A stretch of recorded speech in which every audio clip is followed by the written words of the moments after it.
In the face of the growing horror in the Middle East, we are acting to keep alive the possibility of peace and a two-state solution. That means a safe and secure Israel alongside a viable Palestinian state. At the moment, we have neither. Ordinary people, Israeli and Palestinian, deserve to live in peace, to try to rebuild their lives free from violence and suffering. That's what the British people desperately want to see. Yet, almost 2 years after the barbaric attacks of October the 7th, hostages are still held by the terrorists of Hamas. Recent images show the hostages suffering and emaciated. Hamas even refuse to release all the bodies of the dead. I have met British families of the hostages. I see the torture that they endure each and every day, pain that strikes deep in people's hearts across Israel and here in the United Kingdom. The hostages must be released immediately, and we will keep fighting to bring them home. Let's be frank. Hamas is a brutal terror organization. Our call for a genuine two-state solution is the exact opposite of their hateful vision. So we are clear. This solution is not a reward for Hamas, because it means Hamas can have no future, no role in government, no role in security. We have already prescribed and sanctioned Hamas, and we will go further. I have directed work to sanction other Hamas figures in the coming weeks. Meanwhile, the man-made humanitarian crisis in Gaza reaches new depths. The Israeli government's relentless and increasing bombardment of Gaza, the offensive of recent weeks, the starvation and devastation are utterly intolerable. Tens of thousands have been killed, including thousands as they tried to collect food and water. This death and destruction horrifies all of us. It must end.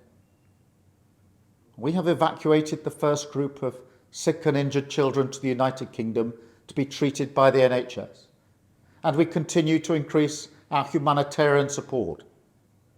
But still, nowhere near enough aid is getting through.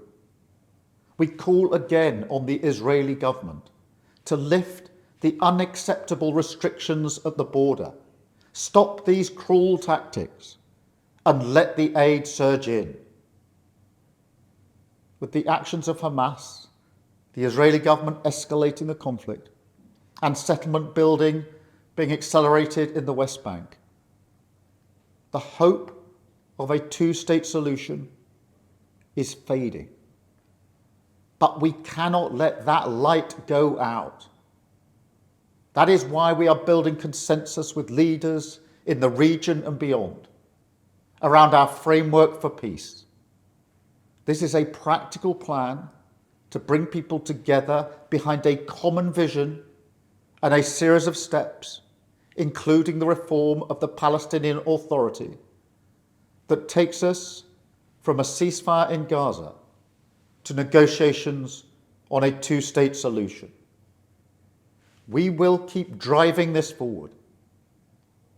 As part of this effort, I set out in July the terms upon which we would act in line with our manifesto to recognise Palestinian statehood.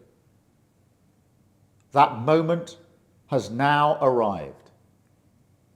So today, to revive the hope of peace and a two-state solution, I state clearly, as Prime Minister of this great country, that the United Kingdom formally recognises the State of Palestine.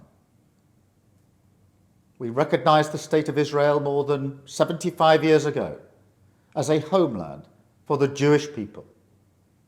Today, we join over 150 countries who recognise a Palestinian state also. A pledge to the Palestinian and Israeli people that there can be a better future. I know the strength of feeling that this conflict provokes. We have seen it on our streets, in our schools, in conversations we've had with friends and family. It has created division. Some have used it to stoke hatred and fear, but that solves nothing. Not only must we reject hate, we must redouble our efforts to combat hatred in all its forms. We must channel our efforts, united together in hope, behind the peaceful future that we want to see. The release of the hostages, an end to the violence, an end to the suffering, and a shift back towards a two-state solution as the best hope for peace and security for all sides.